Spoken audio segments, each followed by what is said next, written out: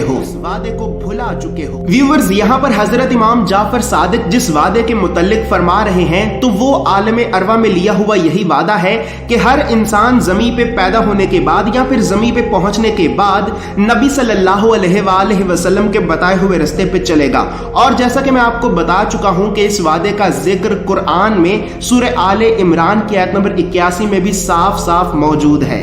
اسی طرح بس پروردگار عالم عالم ارواح میں بھی تمام روحوں کے سامنے اپنے حبیب حضرت محمد مصطفیٰ صلی اللہ علیہ وآلہ وسلم کی تعریفیں بیان کرتا رہا۔ پروردگار عالم نے عالم ارواح میں اپنے حبیب کی تعریفیں بیان کرنے کے بعد اپنے حبیب کو مزید عزت و احترام عطا کرنے کے لیے علم و معرفت کا مقام عطا کرنا چاہا، تو علم و معرفت کا مقام عطا کرنے کے لیے پروردگار عالم نے ایک حکم جاری کیا، اور اس حکم کے نتیجے میں نور سے بنے ہوئے 20 دریاؤں کو وجود میں لایا گیا، اور پھر ان 20 دریاؤں کو وجود میں لانے کے بعد نور محمد کو ان 20 دریاؤں سے گزارا گیا۔ اللہ نے ان 20 دریاؤں میں اپنے وہ خاص علوم رکھے تھے کہ جن کا علم اللہ کے علاوہ اور کسی کو بھی معلوم نہ تھا۔ بس پھر جیسے ہی نور محمد نور سے بنے ہوئے ان 20 دریاؤں سے اللہ کے ان خاص علوم کو حاصل کر کے باہر نکلا، تو باہر نکلنے کے بعد نور محمد سے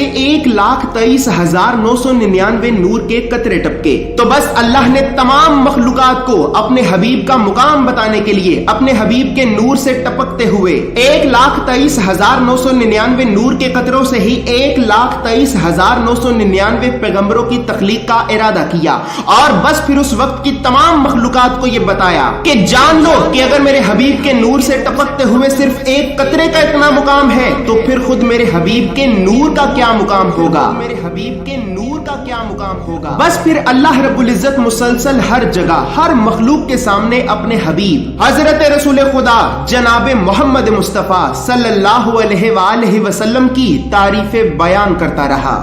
اسی طرح کرتے کرتے وقت گزرتا رہا، اور پھر اس اشرف اور بہترین مخلوق کی تخلیق کا وقت آن پہنچا۔ اللہ نے عالم ارواح کے میدان میں روحوں سے لیے ہوئے وعدے کے قریباً 2000 سال بعد آدم کے جسم کو مکمل کر کے اس میں اپنی روح پھونکنے کا ارادہ کیا، تو بس جیسے ہی اللہ نے آدم کے جسم میں اپنی روح پھونکی تو تمام فرشتے فوراً سجدے میں گر کر آدم کی تعظیم کرنے لگے، لیکن فرشتوں کے تمام سرداروں میں سے ایک سردار ابلیس نے آدم کو سجدہ کرنے سے انکار کر دیا، تو اللہ نے غضبناک ہو کر ابلیس سے یہ فرمایا کہ اے ابلیس، کس چیز نے تجھے اللہ کے حکم کی نافرمانی کرنے پر مجبور کیا، یا پھر کیا تو اپنے آپ کو میرے اعلیٰ اور بلند مقام والوں میں سے سمجھتا ہے؟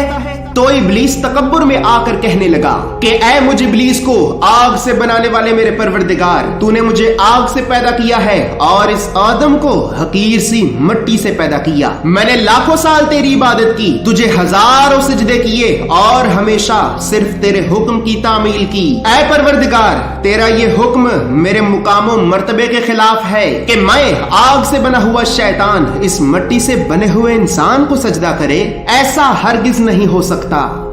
ویورز یہاں پر یہ بات یاد رہے کہ اللہ رب العزت نے شیطان کی اس بات کا ذکر قرآن میں سورہ صاد کی آیت نمبر 75 میں بیان کیا ہے، اور اللہ رب العزت نے غور و فکر کرنے والے لوگوں کے لیے قرآن کی اسی آیت میں ہی ایک نشانی کو بھی چھپا رکھا ہے، جیسا کہ اللہ رب العزت قرآن میں سورہ صاد کی آیت نمبر 75 میں یہ ارشاد فرماتا ہے کہ اے ابلیس، میرے حکم کے باوجود تو نے آدم کو سجدہ کرنے سے انکار کیوں کیا؟ اور پھر آگے اسی آیت میں ہی اللہ رب العزت یہ بھی فرماتا ہے، یا پھر کیا تو اپنے آپ کو میرے اعلیٰ اور بلند مقام والوں میں سے سمجھتا ہے؟ تو ویورز یہاں پر یہ بات یاد رہے کہ قرآن کی سورہ صاد کی آیت نمبر 75 میں بلند مقام والوں سے مراد نبی صلی اللہ علیہ وآلہ وسلم کی پاک ذات ہے کہ جنہیں اللہ رب العزت کی طرف سے آدم علیہ السلام کو سجدہ کرنے کا حکم نہیں دیا گیا تھا۔ اگر میں آپ کو قرآن کی اس آیت کا آسان لفظوں میں مطلب بتاؤں تو اللہ رب العزت آدم علیہ السلام کی تخلیق کے وقت ابلیس سے یہ فرما رہا تھا کہ اے ابلیس، کیا تو اپنے مقام کو میرے حبیب کے مقام کے برابر سمجھتا ہے کہ جو تو آدم کو سجدہ نہ کرے؟ ویورز یہاں پر بھی ایک اہم خاص اور بہت ہی ضروری سوال حضرت رسول خدا کا آدم علیہ السلام کی تخلیق کے وقت موجود ہونے کے متعلق پیدا ہوتا ہے۔ تو ویورز قرآن سے تو میں آپ کو رسول خدا کا مخلوق کے اول ہونے کے بارے میں بتا چکا ہوں، لیکن قرآن کے علاوہ یہاں پر یہ بات بھی یاد رہے کہ جامع الترمذی کی حدیث نمبر 3609 کے مطابق رسول اللہ صلی اللہ علیہ وآلہ وسلم نے اپنے پیارے اصحاب سے یہ فرمایا کہ اے میرے اصحاب، جان لو کہ میں اللہ کے ہاں اس وقت بھی نبی تھا کہ جب آدم جسم اور روح کے درمیان تھے۔ اسی طرح ویورز اللہ کے اتنے عظیم حکم کے باوجود بھی ابلیس نے آدم علیہ السلام کو سجدہ کرنے سے صاف صاف انکار کر دیا۔ بس اب جیسے ہی ابلیس نے نبی صلی اللہ علیہ وآلہ وسلم کی پاک ذات کو اور اللہ کے حکم کو اپنے تکبر میں آ کر حقیر سمجھا تو بس اللہ نے غضبناک ہو کر ابلیس سے یہ فرمایا کہ اے ابلیس، دفع ہو جا اللہ کے دربار سے، اللہ نے تیری عبادتوں کو، تیرے سجدوں کو تیرے منہ پہ مارا، بس تو ذلیل ہے اور عنقریب ایک بہت بڑا نقصان اٹھانے والے بدبخت کافروں میں سے ہے۔ بس اللہ کا یہ حکم نافذ کرنا ہی تھا کہ اللہ کے حکم پر اس بدبخت کافر کو فوراً زمین کے بھیانک جزائر کی طرف پھینک دیا گیا۔ جبکہ دوسری طرف اللہ نے اپنے حبیب کے نور کو حضرت آدم علیہ السلام کی جبی میں رکھا اور حضرت آدم کو اور بی بی حوا کو عزت و احترام کے ساتھ جنت میں داخل کر دیا۔ لیکن جنت میں داخل ہونے کے بعد جیسے ہی آدم اور حوا سے ایک بھول ہوئی تو اسی بھول کے نتیجے میں اللہ نے آدم اور حوا کو بھی زمین کی طرف بھیج دیا، اور بس پھر جس دن سے اللہ نے شیطان اور انسان کو اس زمین پہ بھیجا تو اسی دن سے ہی اس زمین پہ شیطان اور انسان کی دشمنی